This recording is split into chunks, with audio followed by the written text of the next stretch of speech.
চায়ের সাথে যদি এই রকম ছোলার ডালের মুচমুচে পকোড়া পাওয়া যায় তাহলে তো বেশ মজা হয়। আওয়াজ শুনে আশা করছি বুঝতেই পারছো ডালের পকোড়াগুলো কতটা মুচমুচে হয়েছে। এর জন্য 150 গ্রাম ছোলার ডাল নিয়েছি। ডালটা জল পাল্টে ধুয়ে নিতে হবে, তারপর 2 ঘন্টা মতো জলে ভিজিয়ে নিচ্ছি।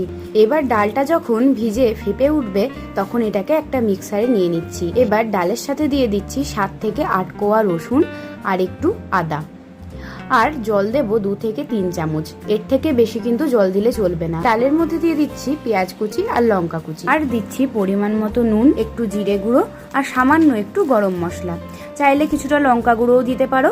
তেল গরম হলে ছোট ছোট করে ভাজবে, একদম মিডিয়াম ফ্লেমে, না হলে ডালটা ভেতর থেকে কাঁচাই রয়ে যাবে। পকোড়াগুলো একদম লাল লাল করে ভেজে তুলে রেখে দেবে। এবার কয়েকটা কাঁচা লঙ্কাও আমি একইভাবে তেলে ভেজে নিচ্ছি। আর হ্যাঁ, ভিডিওটা যদি তোমাদের ভালো লাগে তাহলে আমাকে কমেন্ট বক্সে কিন্তু অবশ্যই জানিও।